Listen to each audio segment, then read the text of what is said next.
नमस्कार दोस्तों, 15 अगस्त 1947 भारत को मिली आजादी, यानी कि हमारा देश भारत स्वतंत्र हो गया। 1947. Like to be able to paint an Nehru of the Indian National Congress, the people of India.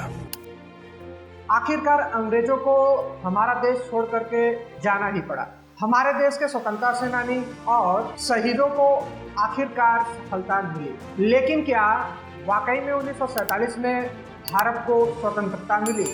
यह एक बहुत ही विवादित पहेली है, जिसे जानने के लिए आपको हमारा एक पूरा वीडियो देखना पड़ेगा। क्या हुआ था आज़ादी से एक दिन पहले?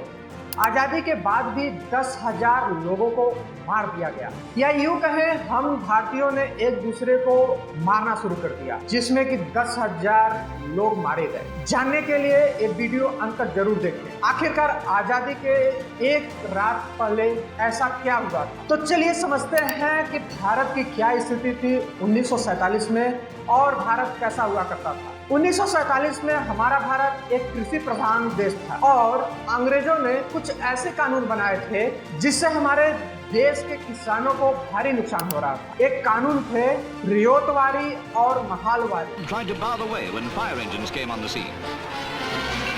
सेटलमेंट एक्ट, जिसके कारण किसानों को ना तो केवल 50 से 60% राजस्व ब्रिटिश सरकार को लगान के तौर पर देना होता था, बल्कि यदि इसमें चूक हो जाने पर किसानों की जमीन उनसे लेकर के ठेकेदारों और जमींदारों को दे दिया जाता था। हालांकि 1947 में अंग्रेज चले गए, लेकिन तब तक इस कानून से लाखों किसान अपनी जमीन और अपने परिवार गंवा चुके। कई किसानों ने आत्महत्याएं तक कर ली। 1947 में भारत की अर्थव्यवस्था बहुत ही खस्ता हालत में थी और ज्यादातर लोग गरीब थे। तो क्या ब्रिटिश राज में इंडिया का इंफ्रास्ट्रक्चर अच्छा नहीं था?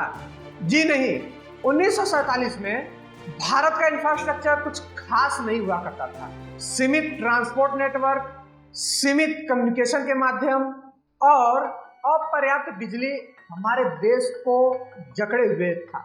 रोडवेज केवल 24,000 किलोमीटर ही हुआ करता था और रेलवे सिस्टम 42 हुआ करते थे। 1947 में जब भारत को स्वतंत्रता मिली, तब कम्युनिकेशन के माध्यम वायर टेलीफोन और डाक सेवाएं हुआ करती थी, जबकि टेलीफोन सिर्फ अमीर यूज कर सकते थे और आम जनता को हफ्तों महीनों लग जाते थे डाक सेवा माध्यम से कम्युनिकेशन करने में। चलिए समझते हैं कि कैसा था भारत के लोगों का स्वास्थ्य और भारत का हेल्थ सिस्टम। 1947 में अंग्रेज जब भारत को छोड़कर गए, तब हमारा देश भुखमरी से जूझ रहा था। भारत में हॉस्पिटल, क्लिनिक्स और मेडिकल प्रोफेशनल की बहुत कमी थी। 1947 में एवरेज लाइफ पुरुषों के लिए 32 साल और महिलाओं के लिए 33 साल हुआ करती थी। कम्युनिकेबल डिजीजेस व्यापक थे, जिससे आम जनता के स्वास्थ्य पर भारी बोझ बना रहता था। मलेरिया, कोलेरा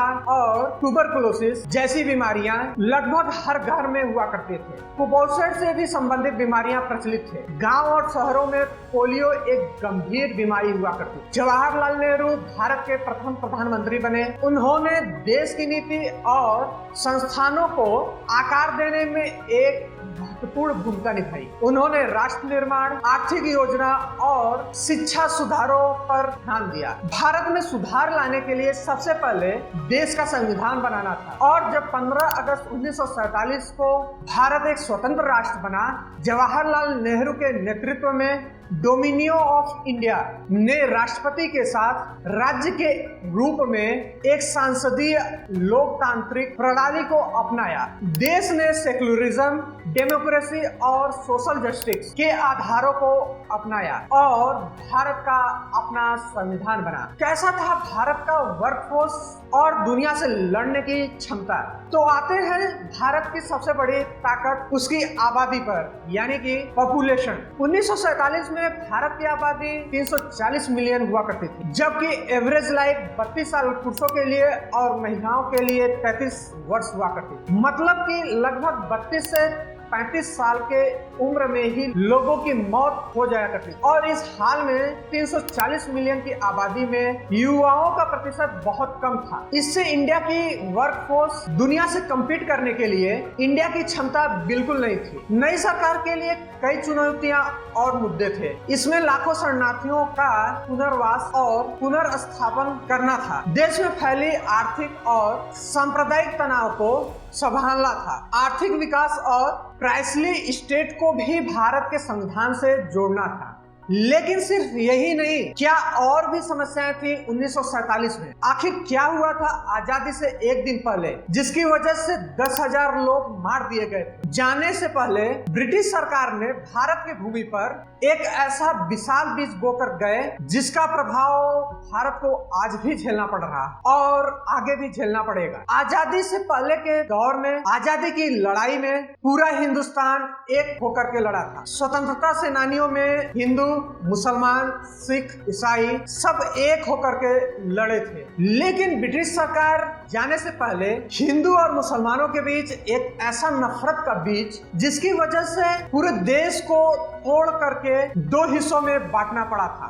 हालांकि 15 अगस्त 1947 को हमारे देश को आजादी मिली और ये तारीख हमारे लिए स्पेशल भी है, लेकिन उससे ठीक एक दिन पहले यानी कि 14 अगस्त 1947 को पाकिस्तान का जन्म हुआ था, जिसका मतलब है कि भारत की भूमि को तोड़ करके दो हिस्सों में बांट दिया गया, जिसके प्रभाव में कई सांप्रदायिक दंगे हुए और कई परिवारों को बेरहमी से कुचला गया। भारतीय लोग आपस में ही लड़ने लगे। दुख की बात है कि ये लड़ाई आज भी जारी है। पार्टीशन और स्वतंत्रता दिवस के बाद जब हिंदू और मुसलमान परिवारों को अपने देश में शिफ्ट करने के लिए सरकार ने आदेश दिया था, तब 21 सितंबर 1947 पश्चिम पंजाब से हिंदू और सिख परिवार अमृतसर मेल से अमृतसर आ रहे थे और पाकिस्तान के कई इलाकों में इस ट्रेन पर जानलेवा हमला हुआ। इससे 5,000 से अधिक हिंदू और सिख लोगों को जान गंवानी पड़ी। उसके अगले दिन जब वही अमृतसर मेल मुसलमानों को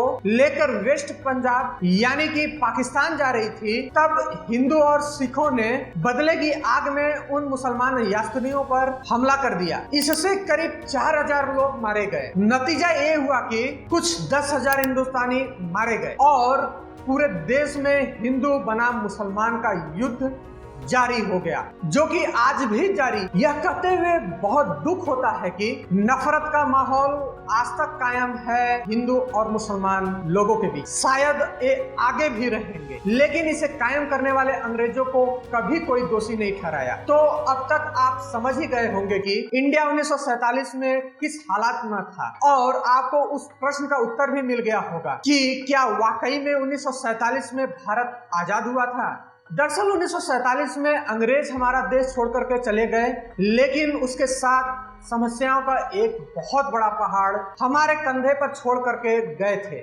जिससे हमें आजादी मिलना अभी बाकी था। आजादी भले ही हमें 1947 में मिली थी, लेकिन समस्याओं के पहाड़ से आजाद होने के लिए एक लंबा संघर्ष हम भारतीयों को करना पड़ा था। भारत को विकास और परिवर्तन की श्रृंखला में शामिल होना था, ताकि देश दुनिया के सबसे बड़े लोकतंत्र के तौर पर उभर करके सामने आ सके और विभिन्न क्षेत्रों में एक ग्लोबल प्लेयर के तौर पर विकसित हो सके। जय हिंद।